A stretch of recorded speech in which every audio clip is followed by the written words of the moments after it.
मैं अभी मोंटेनेग्रो नामक देश की यात्रा कर रहा हूँ। एड्रियाटिक समुद्र के किनारे पर स्थित एक छोटा देश जिसका दौरा मैंने इससे पहले कभी नहीं किया है। सर्बिया से कल सुबह प्रारंभ हुई यात्रा है। ये बुजुर्ग व्यक्ति इस बस के ड्राइवर हैं। एक रोडवेज की बस में है मेरी यात्रा। मैं कोटोर नामक समुद्र तटीय शहर जा रहा हूँ।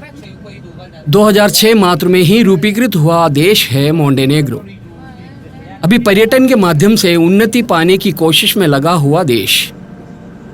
अभी हम लोग सुटोमोर नामक शहर से होकर जा रहे हैं।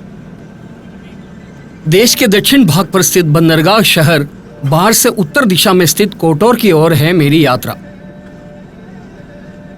यहाँ के सार्वजनिक यातायात की व्यवस्था बहुत ही कमजोर है। लोगों की यात्रा निजी बसों पर आश्रित रहती है।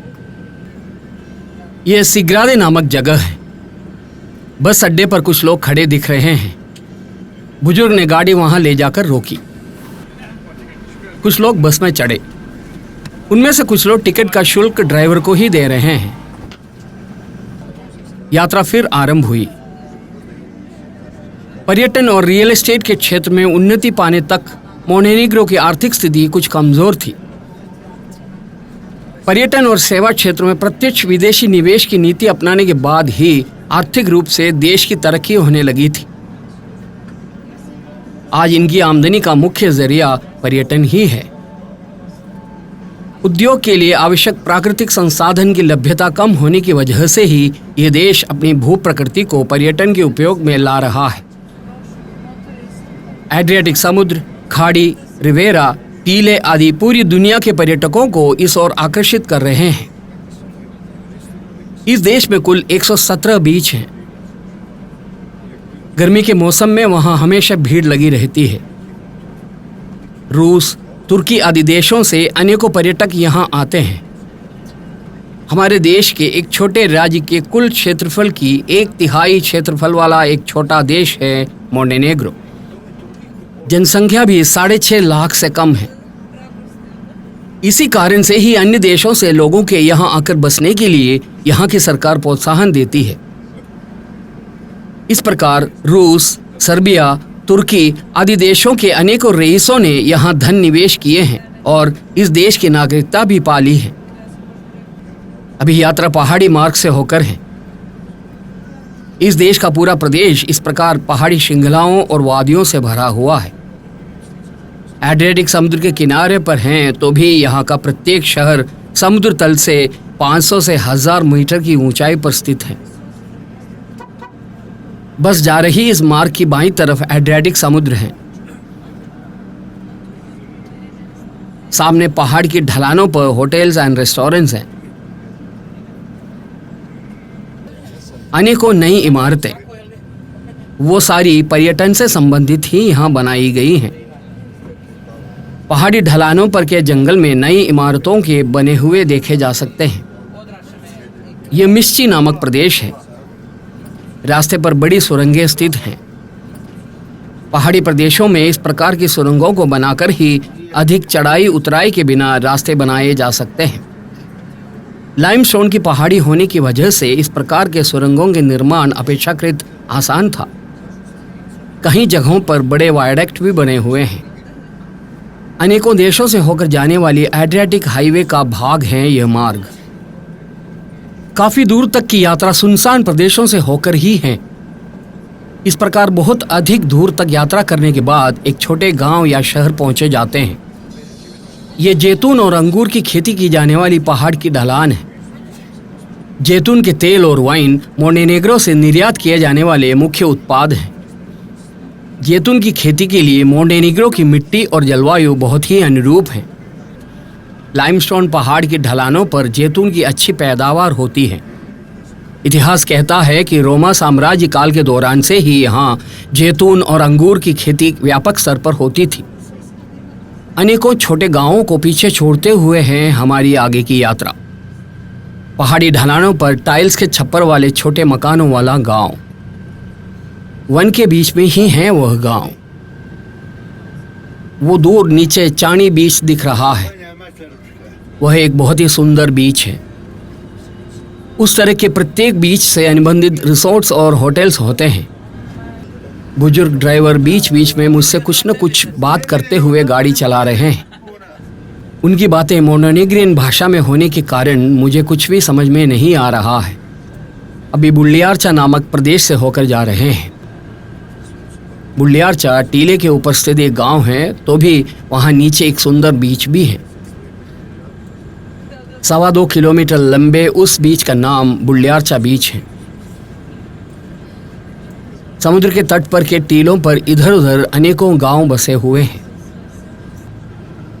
उनमें अधिकांश गांवों की जनसंख्या 40 से 200 के बीच की है। एड्रियाटिक हाईवे एक बहुत ही सुंदर समुद्र तटीय सड़क है। यह मार्ग यूरोपियन रूट E65 का भाग है। क्रोएशिया, बोस्निया एंड हेर्जेगोविना, मोंटेनेग्रो आदि देशों से होकर एड्रियाटिक हाईवे जाती है। दुनिया में बहुत अच्छे समुद्र तटीय ड्राइविंग अनुभव प्रदान करने वाली सड़कों में से एक है यह। हर तरफ से मनोरम दृश्य मिलना ही इसकी खास विशेषता है। मूल रूप से एक 2 लेन मार्ग है, लेकिन कहीं कहीं वो 3 लेन हो जाता है। नीचे उतराई की ओर जाने वालों के लिए 1 ट्रैक और घाटी चढ़ने वालों के लिए 2 ट्रैक की व्यवस्था है। बुल्लियार्चा बीच पर स्थित एक पुल है। यह 2 पहाड़ों को जोड़कर सड़क को समतल बनाए रखने का काम ये पुल ही करता है। बुजुर्ग ड्राइवर ड्राइविंग का आनंद उठा रहे हों जैसे गाड़ी चला रहे हैं। इस बस में टिकट देने वाले भी यही बुजुर्ग हैं। मजेदार है ये यात्रा। जरा संकल्प कीजिए कि हमारे देश में पहाड़ी प्रदेश अरब सागर के किनारे पर स्थित है। मोंटेनेग्रो का वही सांकल्पिक रूप है। यहाँ पहाड़ों पर घने जंगल नहीं है, झाड़ियों और छोटे पेड़ों से भरी पहाड़ियाँ।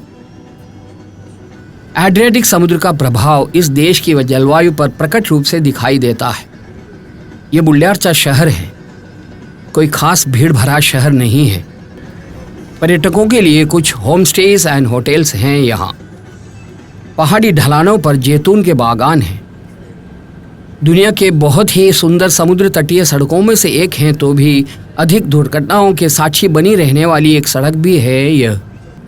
शीतकाल में यहाँ लगातार दुर्घटनाएं होती रहती है। अभी एक अन्य सुरंग के पार निकल रहे हैं।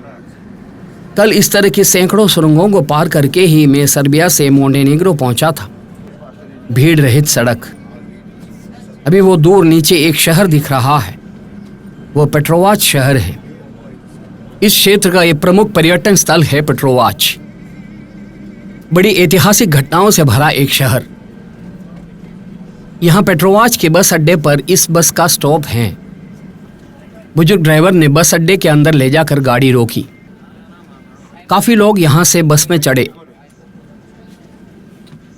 वो बुजुर्ग उन लोगों को टिकट काट कर दे रहे हैं। टिकट के रुपए भी यही लेते हैं। पेट्रोवाच से बस यात्रा पर निकली। अनेकों होटल्स और पर्यटकों के अपार्टमेंट्स वाला शहर है यह। 1400 की आबादी वाला शहर।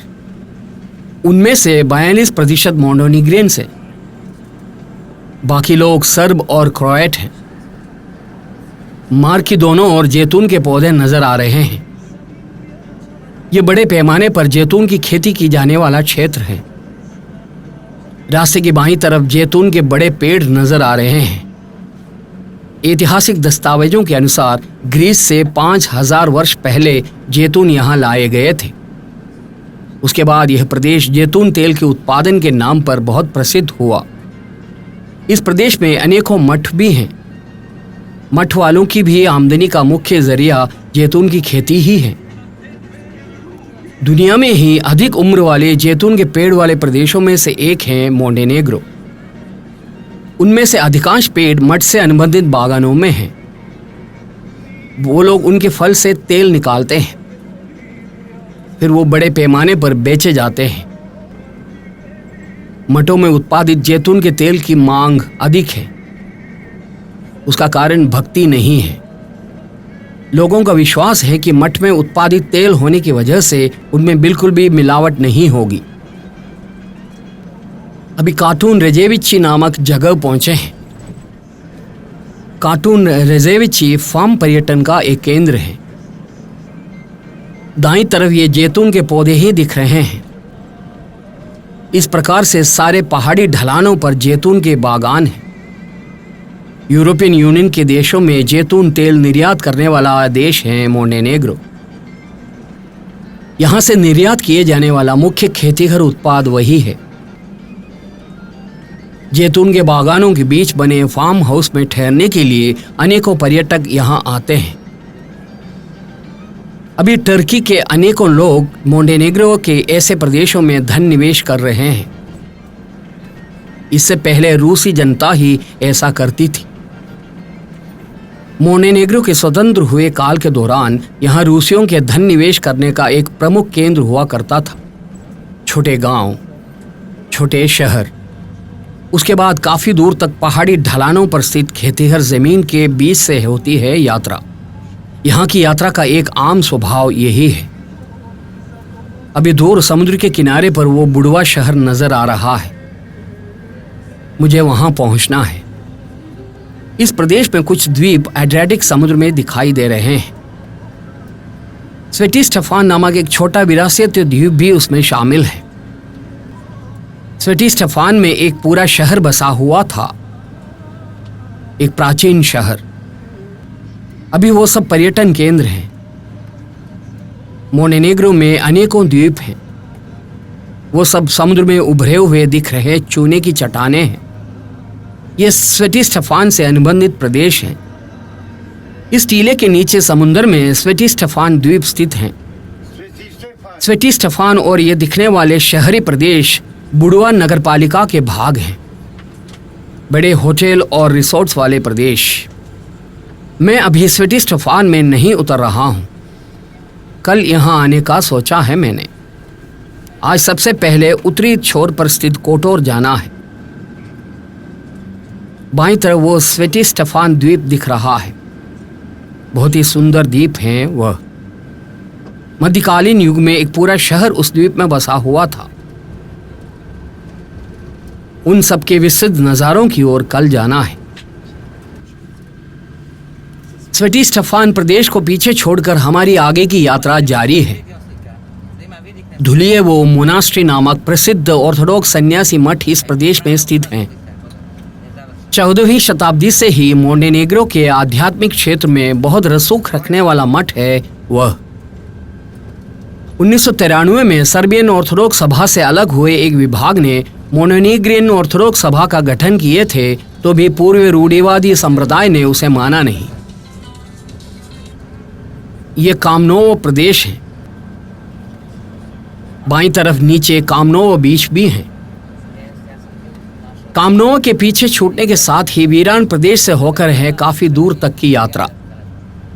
कई जगहों पर एड्रियाटिक समुद्र की नीलिमा और उसके आगे की काली पहाड़ियां नजर आ रही हैं। ये प्राकृतिक सुंदरता और जलवायु की खासियत ही मोंटेनेग्रो को विश्व प्रसिद्ध पर्यटन केंद्र बनाते हैं। नेशनल ज्योग्राफिकल सोसाइटी के अनुसार जिंदगी में कम से कम एक बार तो अवश्य दौरा करना चाहिए वाले सबसे प्रसिद्ध 50 स्थलों में से एक मोंटेनेग्रो भी हैं। दुनिया में बहुत तेजी से बढ़ने वाले पर्यटन केंद्रों में इस देश को दूसरा स्थान प्राप्त है। ये रफाइलोविची नामक प्रदेश है, बुढ़वा नगरपालिका का एक अन्य छोटा शहर। मोंटेनेग्रो के रियल एस्टेट क्षेत्र की उन्नति यहां दिख रही है। पहाड़ पर समुद्र के रूबरू अनेकों अपार्टमेंट्स खड़ी की जा रही है। अनेकों होटल भी हैं। बहुत तेजी के साथ निर्माण कार्य पूरा होते हुए देखे जा सकते हैं। मैं बीच में बुजुर्ग ड्राइवर की तरफ अपना कैमरा घुमाता हूं। वह उन्हें बहुत खुश कर देने वाला काम होता है। सिंगापुर, चाइना, मलेशिया आदि जगहों की अनेकों कंपनियां यहां रियल एस्टेट क्षेत्र में धन निवेश कर रही हैं। भारतीयों के द्वारा भी निवेश कर सकने वाला एक देश है मोंटेनेग्रो। जो कोई भी कम से कम 2,80,000 यूरो देश की परियोजना में निवेश करता है, उसे नागरिकता दी जाती है। अभी हम बुढ़वा पहुंचे हैं। बाईं तरफ रॉयल स्प्लेंडिड नामक होटल है। वह एक 5 स्टार होटल है। James bond cinema casino royal के कुछ भागों की शूटिंग यहाँ की गई थी। यह बुडुआ नगरपालिका का केंद्र है। 2500 वर्ष पहले से ही आबादी वाला एड्रियाटिक तट का बुडुआ। ईसा से पहले की 4वीं शताब्दी में यहाँ ग्रीस की एक उपनिवेश बस्ती हुआ करती थी। अभी बुडुआ में 14,000 लोग रहते हैं। ये पूरी तरह से पर्यटन के लिए तैयार कर रखा शहर है। मोंटेनेग्रो के ही प्रमुख पर्यटन स्थलों में से एक। यह हिसाब लगाया गया है कि मोंटेनेग्रो आने वालों में से 40% लोग बुडुआ का दौरा अवश्य करते हैं। मोंटेनेग्रो के एड्रियाटिक समुद्र तट के पर्यटन स्थल का केंद्र है बुडुआ। आलीशान होटल, रिसोर्ट्स, कसिनो आदि सब कुछ है यहाँ।